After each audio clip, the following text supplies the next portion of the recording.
Hey, welcome to the Drawing Solo podcast. My name is Mason McKinney, and I'm with. Hey everyone, my name is Coffee Comics, also known as Muzi Sensei, but I prefer Coffee Comics these days. Nice, nice. And if you want to find out how to get inspiration from anywhere, make sure you sign up to the newsletter and get a free ebook that'll show you to do so. My gift to you. So, Coffee, where are you from? I am from South Africa in the province of Mpumalanga. It's a rather big province, but I am in the capital city, which is actually one of the smallest cities in the country. So, yeah, Okay, okay. Second question. What do you create? I create strictly manga. I am working on my manga called Bloody Hell. It is about a vampire. It's a vampire story. Basically, the main character has his life completely ruined by Dracula, and he wants revenge. But perhaps this is a spoiler, maybe not, but he realizes that he'll never be able to beat him. So now he has to figure out how to live his life in the shadow of somebody who ruined his life. Will he accept it, or will he die of depression, or will he somehow seek the strength to put a dent in Dracula? Find out in the next chapter. What inspires you to make a story like that? From my own life experience, really, and it's what I share on my channel, Coffee Comics, where guys, if you want to tell authentic stories, you need to extrapolate from reality. So, Bloody Hell was inspired by a great tragedy that happened to me, a great screw over in 2021, where I felt utterly helpless at the situation. Just picture Bulma trying to defeat Beerus. It's absolutely pointless, right?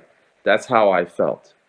And I was so destroyed and so lost. And it was like, I have two options here: grab a gun or grab a pencil.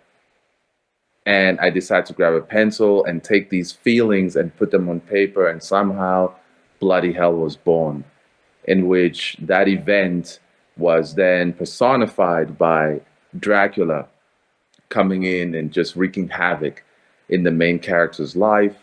And yeah, the main character tries to have revenge, try to fight back as I try to fight back against the circumstance of my situation. And I could not land a single hit. And I suppose you realize now that, yeah, the main character doesn't realizes that he won't be able to land a single hit too. But of course, it is entertainment, extrapolating from reality. But there is going to be interesting things that happen that obviously that I can't do in the real world. So yeah. Absolutely, absolutely. There are many types of different sequential art. You got well, under many different names. You got comics, you got graphic novels, you got manga, but why hone in on the manga style? Manga style inspired me the most, bro. Like honestly, the way the character expressions are illustrated, that's what touched my soul the most. It was so vivid, so expressive, so deep. Like looking at the Superman comics and so on, they were always drawn like these great figures, like statues that moved, you Hmm. know. And unfortunately, it didn't inspire me very much until I found manga, and it was rather it just touched my soul, bro. The the expressions of manga will Yeah, it spoke to you more than it's the stuff like the Western like Superman expressions of the human form and how they how of the human form and how they present their story. yeah, and I was a stiff growing up, you know. In my family, this is the norm, I'd say, in most people these days, millennials, especially Gen Z, where an attempt to express yourself is quickly knocked down, especially if your parents are a bit backwards and they don't really understand why or where it is you get these sort of desires to express yourself so differently to the way they grew up. My parents grew up, of course, with no electricity, no TV during apartheid and whatnot in South Africa. So they were exposed only to how people in the jungle express themselves, really. And Hmm. when I grew up, I was just put in front of the TV. I wasn't really taught anything. I learned a lot from TV, watching Cartoon Network, American television. My accent changed because of American shows, in which when I went to other schools, they said, "Are you American or something?" I was like, no. And I had to learn to actually uh, change my accent to how the locals sound here because they get ticked off. So who does he think he is? He thinks he's better than us. It's like, dude, chill. And so I realized that these people do not want me to express myself. And I had to become a stiff, a brick. And seeing the Supermans and Batmans, it was interesting, but it didn't touch my soul. And seeing manga and Dragon Ball Z, that was the first seeing on TV, and then eventually discovering the manga books, you know, I was free, bro. It was like now these characters can express themselves for me. And then I started living vicariously through them, because there was just so much vivid facial expressions of all different kinds of moods, especially when it was gloomy scenes where you get the Sasuke's being gloomy or the Ichigo's looking kind of mean or so, especially the Bleach character expressions. So I was like set free in the hearts in which now these characters can express themselves fully for me. And then, of course, I then picked up the pencil and say, okay, if I can't express myself amongst these people, I will express myself on the paper. And manga was the key or the catalyst to making that so. Yeah, one thing that you said early on was that when you were watching a lot of cartoons when you were a kid, it changed the way that you spoke. And the first thing that my mind went to was I had a friend that lived in the UK, and he told me that for a lot of cartoons, even though it's in English, they would redub it with characters in the dialect of Britain, and that kind of reminded me how we pick up a lot of things subconsciously when we're young because we're just learning at that point in stage in life. We're just learning as much as possible. Oh and yeah. and during from like your time watching a lot of TV, what are some things that you've learned that like stuck with you from just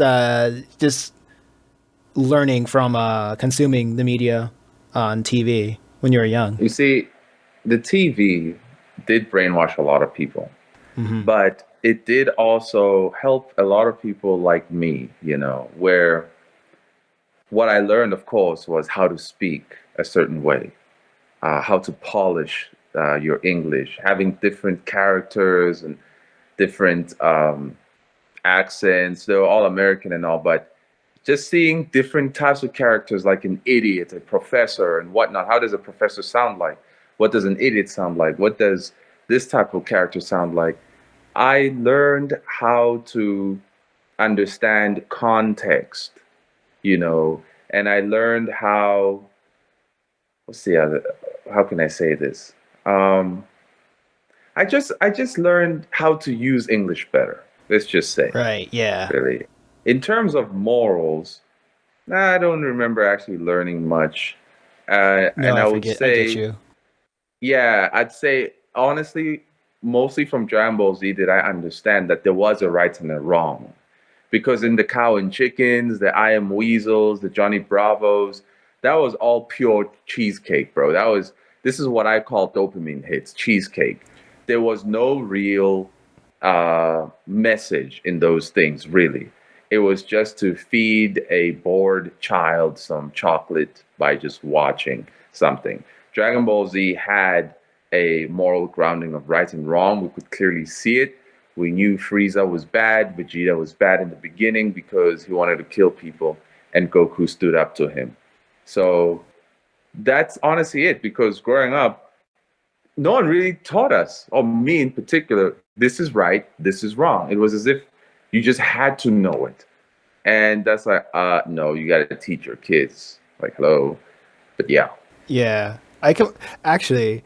I wanted to add something when it comes to like a lot of the cheesecake programming when it came to like that generation of like Cartoon Network. I noticed for as a broad stroke, they wouldn't overtly say a message, but there was a subversive message underneath like everybody doing dumb things. And what I understood Yeah. was if you're a jerk, bad things will happen to you. And when we see bad things happen to Johnny Bravo, we see him as like a womanizer. Like we all like we see him trying to like pick up women, but he doesn't know anything about women, so they just always beat him up. That's like a subversive lesson of saying, hey, if you like, don't treat women like objects. Don't try to like pick up people that you don't know, you know? And like the cow and chicken, even though it was like a lot of dumb humor, a lot of humor that I see from that, a lot of lessons I see from that is either one character is being selfish and they would always be the butt end of the joke for that episode. And that's like the one thing that I subconsciously picked up from watching a lot of stupid cartoons back in the time, because I think kids would understand that as well. Because like if like they see like the bad guy always winning or a jerk always getting his way, like that's not a good message. That's not entertainment. That's reality. That's politics. That's politics at the end of the day. I remember, just to add as well, in the Cow and Chicken in particular, I remember one villain being Red Heine, the Red Devil guy with the big Yeah, butt. the, He the was devil always guy. up to no good, and Cow would turn into Super Cow sometimes to stop Yeah, him. I am Weasel. I remember Weasel being the intelligent one, Baboon being the idiot, and he would be up to no good, trying to do bad things. But I guess it just didn't strike me as hard, you yeah. know, because It's there was too much a lot of dumb goofiness. humor. A lot of Yeah. goofiness. Like even though like the weasel was the nice guy, trying to even though the weasel was the nice guy, wanted to extend mercy to the baboon that always wanted to thwart him. Like there was a lot of goofiness the in between like the real messages that can like stick with some people. I well honestly, this is like the first time I've ever heard anybody talk about these cartoons and like this philosophical light at all. So I guess people didn't really think about this, but this is something that I feel like I like philosophy and the underlying messages between like the media that we watch. So I don't know if I've heard anybody speak about cartoons in this kind of light, or the or children's medium in this kind of light. And I feel like a lot more people should be You more gotta make a interested video on in. it then, bro. Like, Yeah. you got some philosophy background. Definitely deconstruct that Cow and Chicken, bro. Like, I'd appreciate that. Man, I have a friend I could probably do something because he loves cow and chicken. But maybe that's an idea. That's an Yeah. absolute an idea that we can do. But how do we even get here? But anyway, what are your biggest inspirations in manga? Um, Definitely Berserk. I remember first encountering Berserk through the trilogy movie in 2016. And I really didn't like it because at the time I was a cheesecake consumer. I was a zombie myself. I just wanted to have fun. I just wanted to be a happy idiot. Hmm. And when I first saw it, I saw Berserk as unnecessarily evil and weird and dark. And that was because I had not experienced a tragedy yet. I had not been yet punched in the face. And this was my first year in university. And like months later, I got totally gutted. And you know, most guys first get gutted by a girl. So she gutted me, and I learned very quickly. But still, I had no real appetite for things such as Berserk because I had not yet healed. And obviously, when you are wounded greatly, you want to comfort yourself with all sorts of sweetness. And so I was comforting myself with more cheesecake, but that had some some morality and decency in it, which was fairy tale. I greatly comforted myself with fairy tale. So the beginning was Dragon Ball Z, but that was me as a child. It inspired me to start drawing, but it did not make me what I am now because still I was a child and Dragon Ball Z I consider it chocolate ice cream. You can never go wrong with chocolate ice cream, you know. And then when I got wounded, Fairy Tail was there for me, and I was also trying to create then stories like Fairy Tail, that had this message where you can find comfort in your friends, you know. But as reality moved forward, and I kept losing friends because others were either jealous or getting dumber or you name it, whatever, Hmm. I realized that I don't think my friends are going to be around forever, you know. Things just kept getting darker and darker and darker. And then I was finding it hard to actually tell a story that had this fairy tale like sort of vibe. I remember I had created a manga called Miracles, in which the main character was so stiff because I was a stiff. I was stuck in between two realities. The other reality was the real world that I did not fully know yet, that I did not fully embrace it. And then the other was the cheesecake world. But I was in between. I was still trying to extrapolate from the cheesecake world, but it was just not working. That's why my main character was so stiff. That's why my other characters had no real life, you know, and it was just hard. But then in 2021, when I got completely butchered, that's when the floodgates were opened. That somehow I rediscovered Berserk, and it just made a lot of sense, and it inspired me to a great degree. So I would say, what inspired me overall to pick up the pencil, it was Dragon Ball Z. You know, what Hmm. inspired me to write the particular stories I was writing at the time, it was Fairy Tale. What inspired me to commit to manga was Bakuman. But what inspired me to tell the stories that I tell now was Berserk, because I realized that Berserk extrapolates from reality, not from the cheesecake world, but straight up reality. So Berserk has a very big influence on me. Okay, just to fill in the reader's dictionary, what do you define as cheesecake? Cheesecake is nothing but dopamine hits. So it's not a story that has a message that is there to actually provide you with hope. It's just there to entertain you. It's disposable entertainment, basically. It's a lollipop. It's yeah, it's a lollipop. It's an ice cream cone. It's not something wholesome that you can go back to, and if you reread it, you discover things that you missed in the very beginning. Berserk has something like that. You go back, you read it, you listen carefully, and you like, I didn't catch that in the beginning. Wow, man, Kentaro, he had bars. That's that's something that is not cheesecake. That is something that's authentic because it has eternal value and it is timeless. So yeah. What can we learn from cheesecake content to better the content that gives us nourishment for like creators, people who are starting out, that just indulges nothing but cheesecake and they stand up one day and say, I want to make something that want to have a different message from everything that I've been told all my life. What can we learn from all the cheesecake to make something better?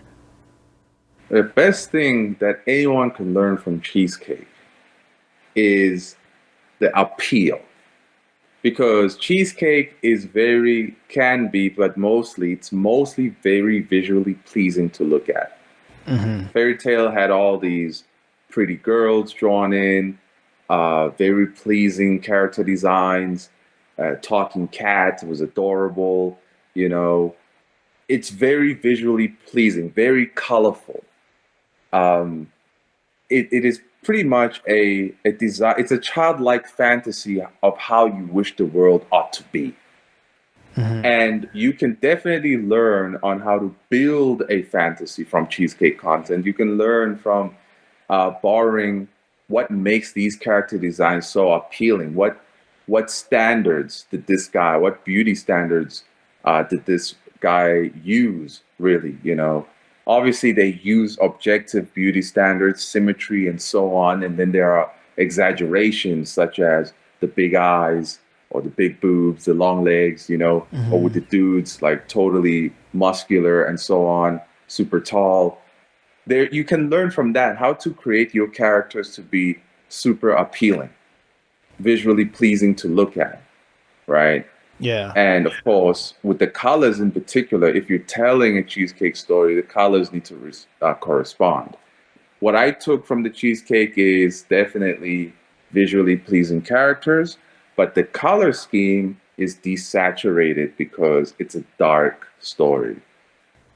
Yeah, when you mentioned like having a lot of cheesecake, the thing that came to my mind immediately was the Nickelodeon movie Rango. I think that has to be one of my favorite movies, honestly.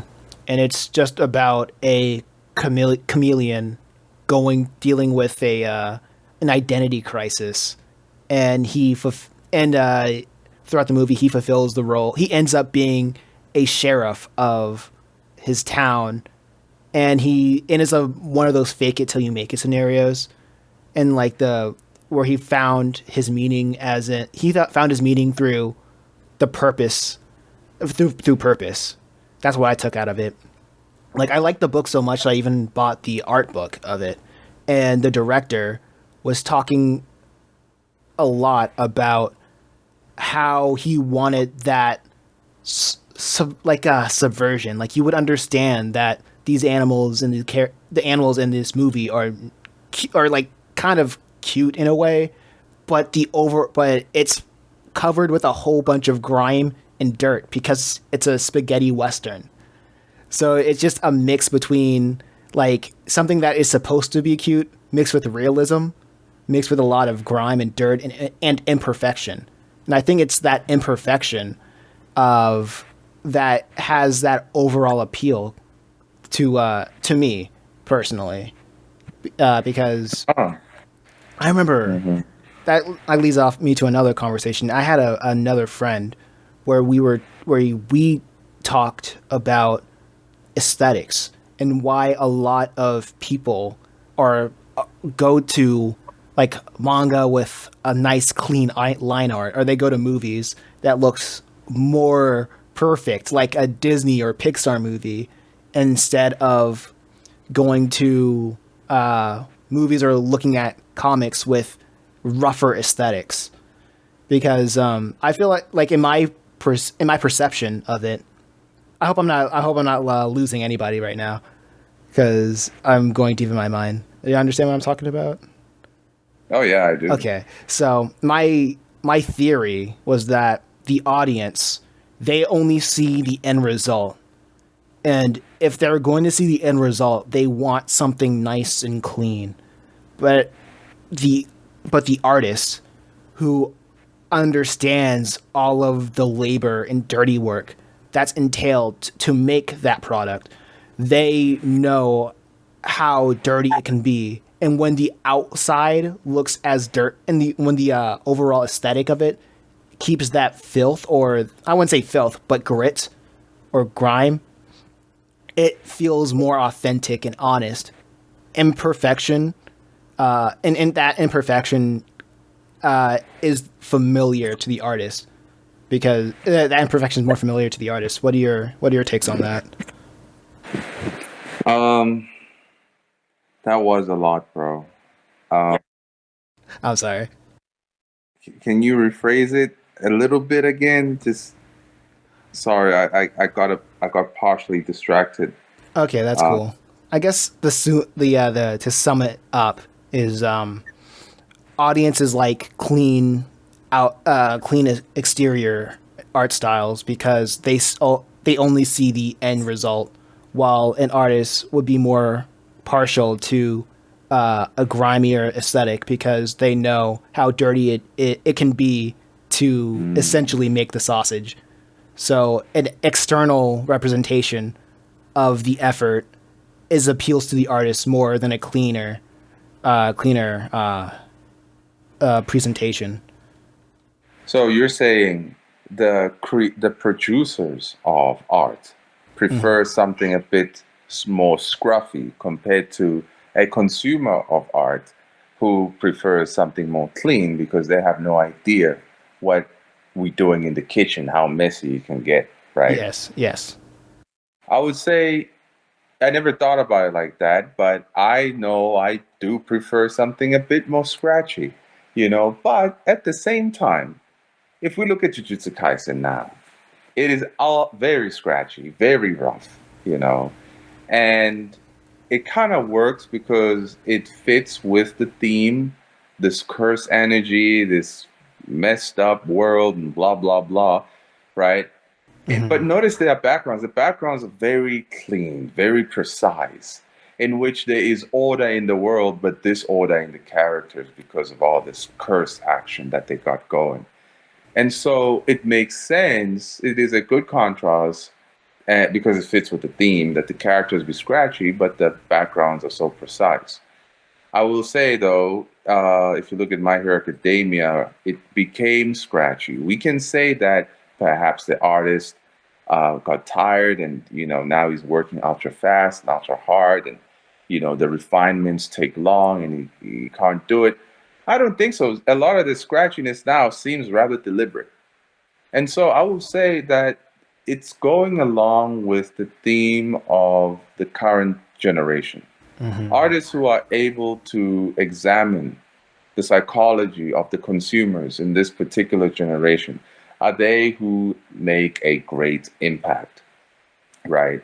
And Right. so I would say that the scratchiness uh, theory would be applicable had this been 1915, right? But Mm-hmm. now, because of the global psychology of everybody, the uneasiness, anxiety that everybody feels subconsciously, I know they pick up on this the line arts expressionism. You know, Right. I like Seven Deadly Sins. The manga is one of my favorite manga. In fact, it is my favorite manga. Even though I didn't say it inspired me artistically, it is my favorite Yeah. because Yeah. how he you see how many lines and scratchiness he's got. I can totally understand what type of artist he is, and it's as if he's doing a massive oil painting with ink, you know, Mm-hmm. and it resonates with, well, any uneasiness that I have. I'm able to subconsciously consume it, but I'm aware of it because, well, I am a creator, I'm a producer. But many who are not, they are not aware of it, but they are drawn to it because of the angst that they now suffer from in this type of world we're in now. Yeah. I get that. I get that. What do you want to see more of in your field of creativity? Basically, what do I want to see more in manga? Mm-hmm. Gotta see more genuine stories, bro. More authentic stories. The only way to accomplish a story that is authentic and genuine, you must extrapolate from reality. We have people like the Kagarabashis, right? The Chainsaw Mans. Chainsaw Man, when it first came out, it did not resonate with me. I did not like it whatsoever because I hated Denji in particular. That his only Mhm. dream in life was, I want to touch a girl's boobs. And I felt that was rather utterly pathetic. And many said, dude, he went through so much. He was pretty much a dirtbag loser selling his organs to make ends meet and yada, yada, yada. And I was like, I guess, but I just his overall ambition in life, just that it just did not resonate with me. And perhaps it's because my foundation in life is completely different. I do not see boobs as the pinnacle of success, Mhm. right? I see something else as the pinnacle of success. So it did not resonate with me at all. Denji represented a shut-in of a man, pretty much an incel, really. I saw Denji, I was like, I don't relate to this guy. I don't have to sell my organs. Hallelujah. No. And many people who even read manga, they too don't have to sell their organs to stay alive. It's like, nah, bro. Of course you don't. But whatever made you attracted to Denji is probably because he had similar desires as you.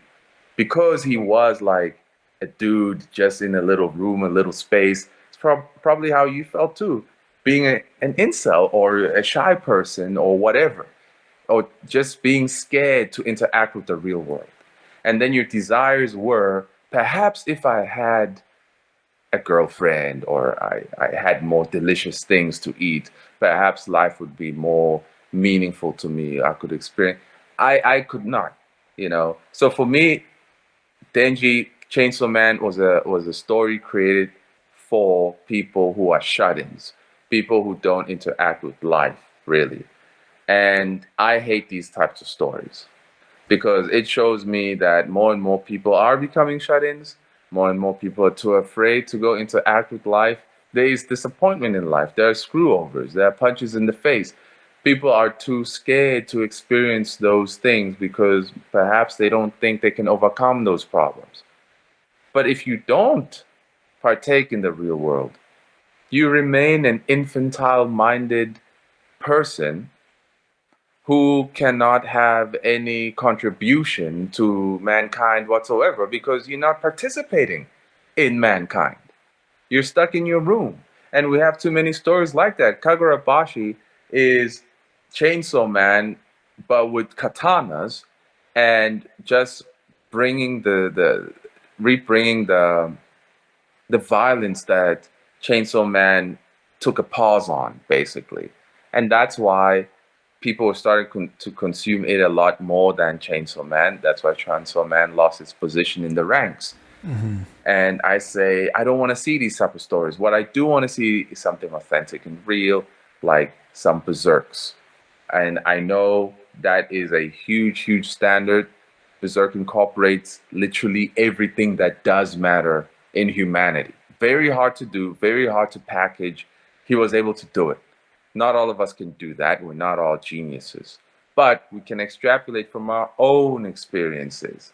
But because people are running from their own experiences and running into fantasy, right, all the time, they then cannot tell a story that can be, well, inspiring to us or be relating to any of our experiences because everybody's just in a fantasy. So that's what I would like to see, bro. I want to see more people partaking in life, overcoming the problems in life, not falling for the traps of I just need to have 400 hussies and life will be good, 15 cars and life will be good. But no, actually living your life, losing, losing some more, and then realizing that life ain't about just the cars and the money, but there's something more to it. So yeah. Absolutely. Absolutely. I think when it came to Chainsaw Man, I had a an episode with somebody like way a couple days ago. Well, it must like to the viewers, it's gonna be like a couple weeks maybe. But I talked about well, we talked about there is everybody has some sort of base instinct that we all share. I guess a lot of people would call it like the lizard part of our brains that entices us to feel empathy, to feel anger, to have like a lot of basic emotions or base desires. That's what And I call the primal instincts, yes, the primal basically. instincts. Yes, exactly. And I think with what Chainsaw Man entice people with their primal instincts, it's not very much, the goal isn't really to touch a boob per se, but it's people see generally that there's this character that went through a lot of struggles, and he doesn't know, and because he doesn't have any parental figure, he doesn't know which way is up. He has no guidance, and so he says he wants to touch a boob, even though, like, yeah, we can, or with us having like a more developed structure, because we were able to have to know to understand, like, oh yeah, this is right, this is wrong. But when people see him touching a boob, I perceive that as he wants a genuine human reaction, but he doesn't know how to relay that yet. He doesn't know. It's like a child saying he wants to eat food, right? Like he does. Like the only thing he knows is the direct. Only thing he knows is I just don't want to be hungry anymore, and I want to something. If I'm not going to be hungry, I want to eat something that's good, and like the sexual appetite saying I want. I guess the sexual social appetite says I want to. If I'm going to have a human interaction, I want to have what I want. That is a human interaction, even though that's a several steps over the boundaries. I guess everybody's their primal instincts understands that Denji had a pretty bad time, and he wants something that is good, even though like that thing that is good isn't appropriate. Like we understand that he And it's wants not that human connection. sustainable. Yeah, it's not sustainable. See, that's the thing. It takes someone with a soul to Hmm. deconstruct to that level, I would say. Because when I ask other Chainsaw fans about, dude, why do you like this? Oh, it's awesome, bro.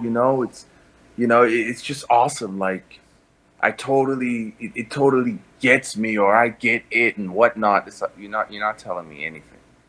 But it is very creative in how it just does tickle people's three primal instincts: the fear, the lust, the violence, you know. Hmm. And those who live by those three basic instincts alone, they are greatly drawn to things like Chainsaw Man.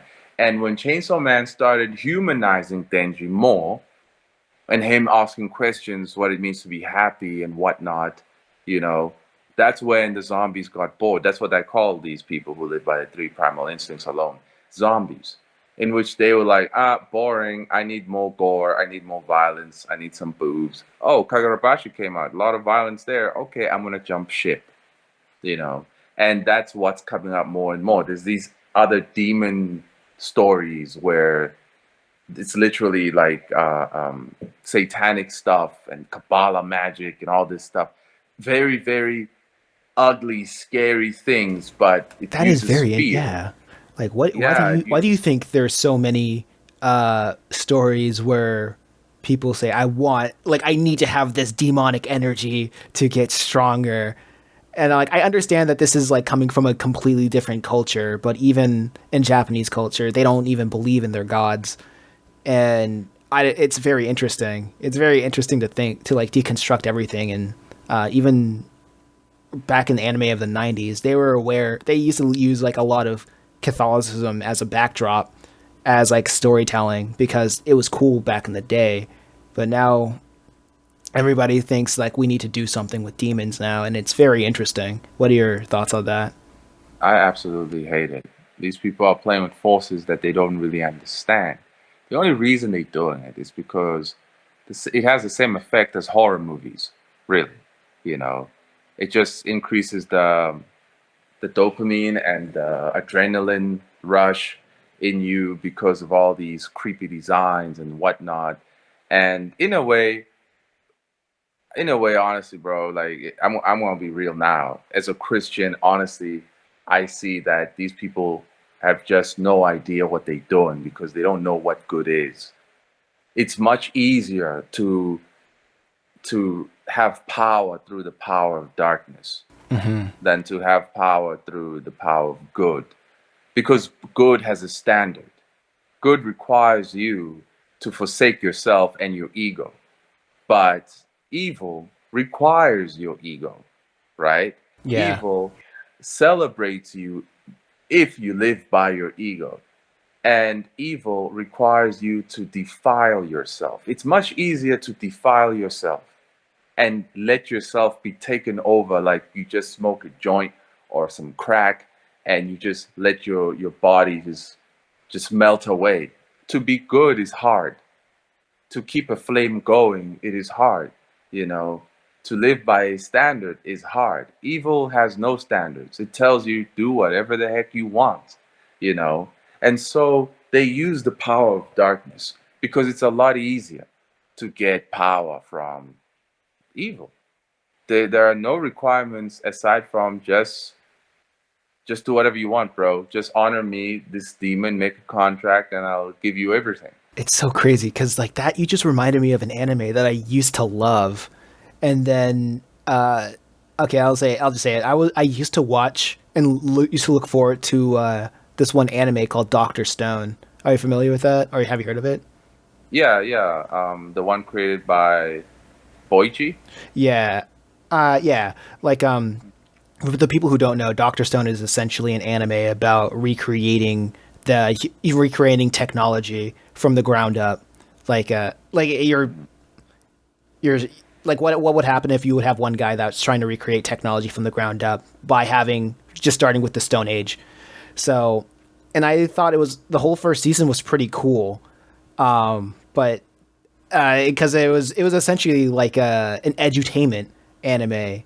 Like I learned how to make Mm. cola just by the characters. Like, oh yeah, if you want to do something real cool, you just get this, and then now you have it. I learned how to siphon from that anime, and then the season two, they were getting more and more advanced, and they were like, I remember there were several instances where there were like some characters that's like, oh man, I pray that this plan works, and then weirdly enough, the main character was like, we don't need prayer. We have science." And I'm like, "Okay, this is weird.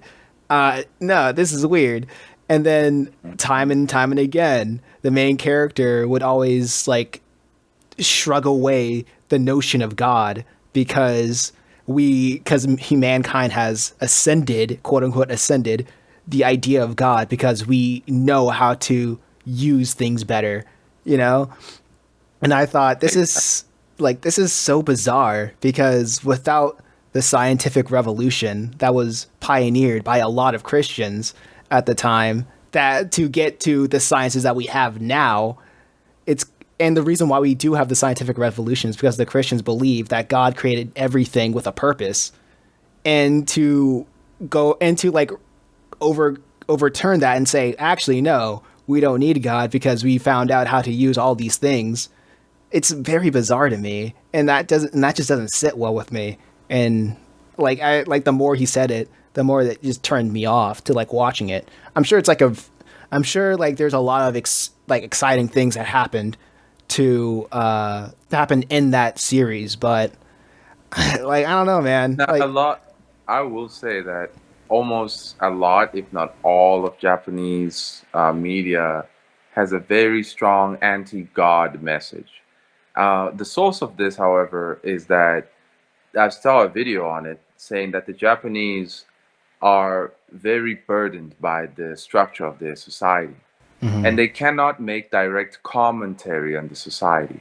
So they portray society, their society, as God himself, and there's always this anti-God agenda that we will transcend God. But what they're actually talking about is they want to transcend the shackles of their society. But this is not an excuse because in the West, those who understand that the Lord is the Lord, trying to transcend him is trying to be Lucifer. And I know the Japanese know this, but they don't believe it. That's the thing. They know it, but they Yeah. don't believe it. And they are just creating a massive influence around the world, inspiring people to be, well, little Lucifers, really. And it's totally sad. I Really, it's really I sad. Man, I don't know if I could buy that though, because like when you have anime that has a whole bunch of like Christian imagery and say, "Oh yeah, God's the problem," and then you turn another cheek, turn the other way, and say, "Actually, no, I'm not talking about God." You know, like this cathedral that I have in the backdrop when I say God. No, I'm not talking about the Christian God. I'm talking about the society, and I'm like, what do you Exactly. talk? No, no, yeah, And no, the you're not question sly. is, it's like, well, okay, you can use any other religion.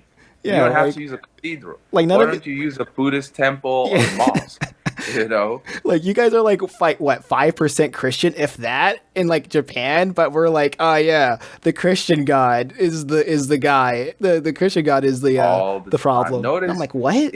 it's one thing I always notice that all darkness, they might not agree on each other, but they all agree that the Christian God is the bad one, right? But they're Mm-hmm. never going to trample on any of each other because the Japanese do the Shinto stuff, right? And or they're atheists, most of them, regardless. And if you are atheist, you can pick any other religion at all. You can make one up even. But no, got to have that cross in the background and all of that. I wonder what that means. But yeah. Yeah, it is. It is. It really. It's things that make you go, hmm, very interesting. But Uh-huh. like, it's one thing that I do notice. It's weird because they do try to differentiate uh the father and Jesus. So every time they show Jesus, it's always in like in a Buddha esque light, and they always are using their point of reference. When they show Jesus, it's always like a Buddha esque light, but when they depict the father, it's like, oh man, he's the source of all problems. And I'm like, that's interesting. You can't have the one without the other. Like, what do Exactly. you're not? It's just direct blasphemy, bro. There's that anime of Buddha and Jesus go to lunch. Oh It's yeah, just like absolutely Mary Saint insane. Man or something. I think. Uh, no, I forgot the full name, but it's Buddha and Jesus do something. The Buddha and Mm. Jesus Adventures or something. It's ridiculous, bro. They're never gonna draw Muhammad do any of Let him that. do it. That's You know, crazy. it's never gonna happen. So it's like, okay, y'all just love on trampling on what is important in Yeah, life. Don't why can't Buddha chill with Muhammad, the Prophet Muhammad? Yeah, Why can't? or pick one of the hundreds and thousands of the Hindu gods. Come on, you know. Uh-huh. Interesting, interesting. But anyway, we say that back in. I want to backtrack to your story real quick, Mm. and you say Dracula is the main antagonist of your story of Bloody Hell. Hmm. Like, why choose Dracula out of all of the ancient monsters that you can pull from? Why Dracula? I don't know. Uh, I think I just always liked Dracula. Maybe it's because that movie Dracula Untold, you know it, right? Yeah. Yeah, it was really cool. I found it really cool. But I will also say that at the same time I got screwed over in 2021, I discovered Castlevania, Hmm. right?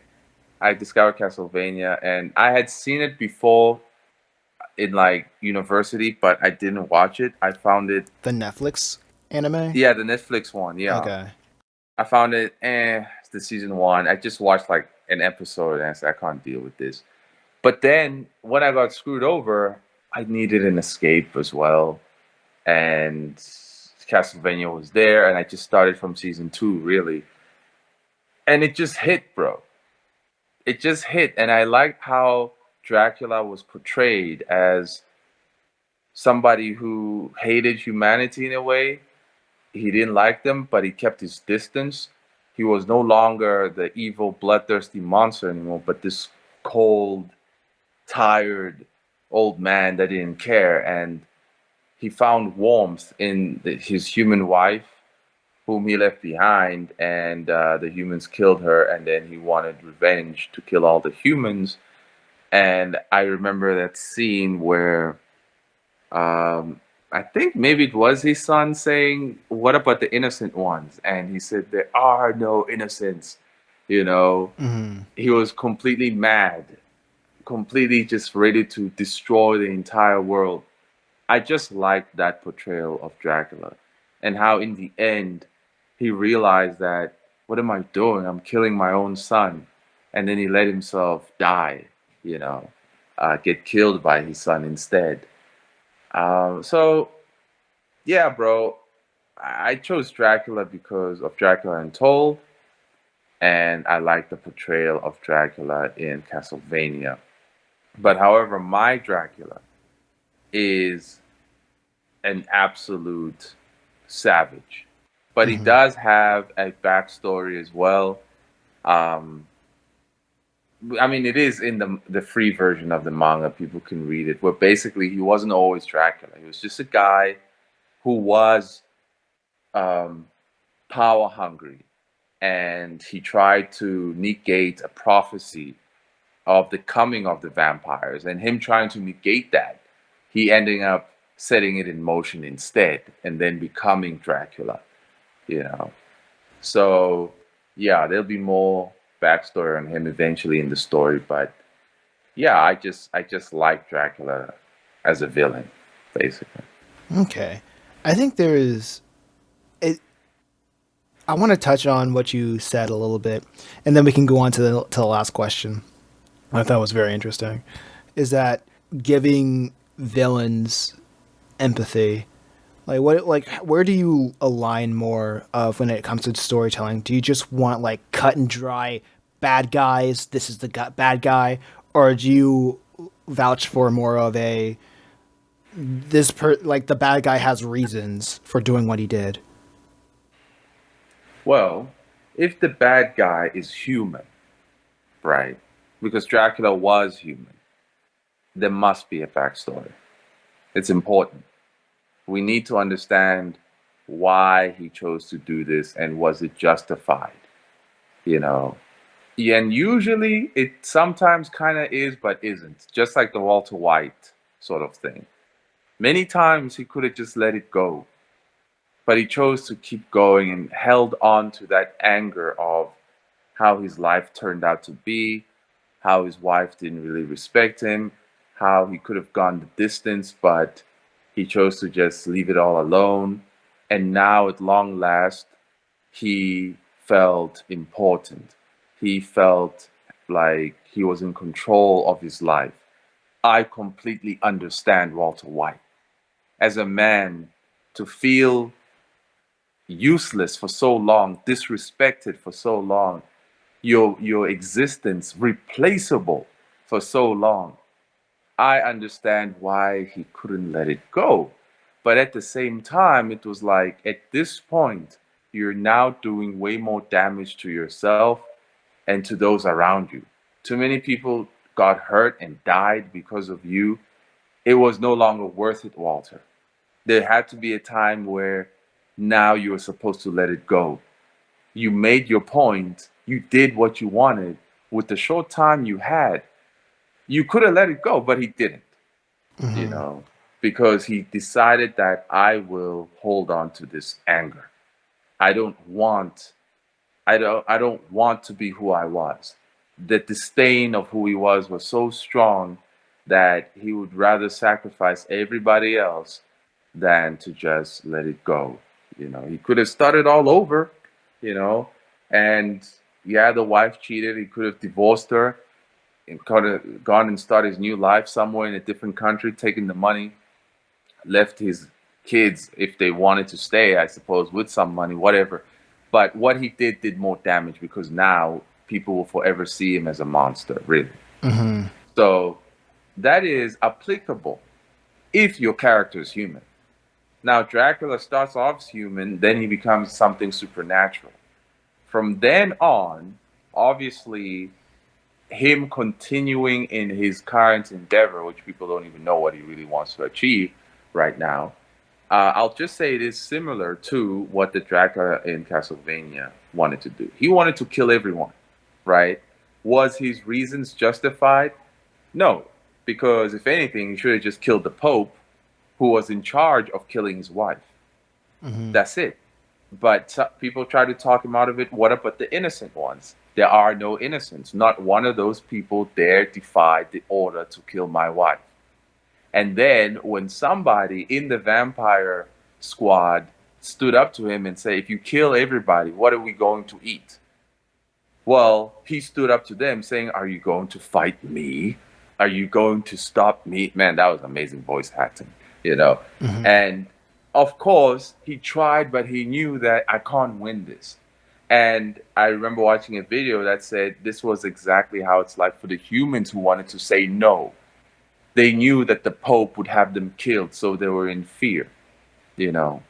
So it is important that villains have good backstories. They are equally as valuable as your protagonist, right? Yeah. Equally as valuable. If your villain sucks or is unmemorable, most likely your protagonist is going to suck and be unmemorable too. Because that villain must challenge the depths of morality that your protagonist actually has. They must dig within that. What am I going to do now? Just like Avatar: The Last Airbender. Hmm. Aang didn't want to kill the Fire Lord, and he even asked his past life airbending avatar, you know how it is, Lady Airbender. We're not supposed to kill people as airbenders. And she said, as the avatar, you have a responsibility. You need to forsake our personal culture and do what is best for the world. You must kill the Fire Lord. And of course, the giant sea turtle thing taught him how to, take away the bending instead. But backstory is important for everybody. I But think once it is, oh, sorry, just to no. end it off. If it is like pure, a supernatural thing like a demon, there is no redemption in that because we all know that they all know they're doomed. Yeah, And out of like spite, they just want to take you down also. yeah, like what you said, like that was so important from like the beginning of your talk was if it's human, it has to have a backstory. And the first thing that came to mind, I know everybody wants to talk about Demon Slayer, but the first thing that came to my mind was Inuyasha. And I haven't seen all of Inuyasha, but I've seen a lot of Inuyasha. And the one thing that I thought was pretty interesting was that the girl fell in love with the main character, which is like who's a demon, like a cat boy demon guy, and the girl's like, "Oh, I can change you," and the guy's like, "No, I'm a demon. Go away." Like, like there's no Hmm. changing me. It's my nature, and I thought that dynamic was very interesting. The show's very formulaic. It's the main reason why I dropped it, because there was a lot of romance that went absolutely nowhere, and I guess women like that kind of stuff. But hey, I do appreciate it when shows wants to at least make an effort saying there is no changing a demon. Like a demon is a demon, and a human is a human, and like Exactly. we're not supposed to extend sympathy with I guess With I should say, demons. with demons, yes, with Just demons, like, yeah. I was gonna and say we see something that that was in like more Japan. general, but I know how that could be misconstrued, misconstrued, because like then we would get into like wartime propaganda, because there's a lot of Mm, demonization of the other, you know. But and the term in like the spiritual terms, like there's no sympathizing with the demon. But like what propaganda gets okay. wrong and like in its wartime is that we're what was it? We're putting humans through demification. I can't put in a better word for my thoughts. Like we're demifying people, but the problem with demifying people is that they're still people at the end of the day. So Hmm. that's And we that's my thoughts. That's what and I we think. see in Japan, like Black Clover, we saw the main character saying, just because he's a demon doesn't mean he's a bad person. Yeah, that's That cringe. was the most despicable piece of trash moment ever. I was like, I'm never reading this thing again. This is despicable. Yeah, man. Just Because because he's a living pedophile in doesn't mean he can't be around children. Like people, like what are you talking that's about, bro? exactly what it is, bro. That's exactly what it is. Just because he's a pedophile don't mean that he can't play with your kids, you It's know? like, imagine Like, how he come on, feels, bro. Like, come on. bro. If you don't get Like yourself, like living in Africa, a lot of people make demon covenants here. I came from a background where there are in your bloodline. They make covenants with these things they call the ancestors and stuff, hmm right? It remains in your bloodlines for eons. So long as people are born with this bloodline, the thing follows you, and there is no peace in your home, in your life, because in order to honor the dead, you must dishonor the living. They yeah, don't understand that making friends with these evil things that have no redemption, the only way they feel pleasure is by causing you chaos in your life, creating fights between you and your family, you and your spouse, you and your kids, whatever, right? hmm Discord is their nourishment. And you think that you are going to receive power and glory through them. Yeah, by your destruction will you receive power and glory while you wither away and you pursue more power and glory, more liquor and whatnot in order to wash away or sedate the withering. But unfortunately, the demon's still sucking you dry and you don't even hmm know it. absolutely, absolutely. One last question: how Hmm. can the people support your goal? All right. So the goal of Coffee Comics is that we are the crucible against demoralization. Modern media today is purposely demoralizing, creating cheesecake garbage that appeals to the three basic primal instincts: fear, lust, and violence. And this alone does not feed anyone's soul. There are no lessons to be learned, there are no examples to be seen, nothing whatsoever. You're just a mindless consumer. So, for anyone who wishes to support a movement such as this, go ahead and check out my channel. You can subscribe, and the remaster of My Manga Bloody Hell will be probably ready before Christmas. And I'll try to put it on Amazon. If not, it'll be on Gumroad, and you guys can go purchase it there.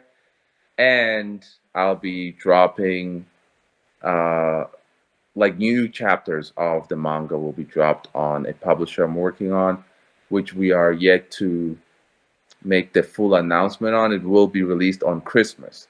So to get all hmm the updates, I ask that everybody just go subscribe on Coffee Comics and keep up with the updates there. And yeah. Absolutely, absolutely. We're dropping before Christmas. That's your gift to the world. Yeah, Yeah, pretty much. Trying to feed the people, man. People are hungry out here.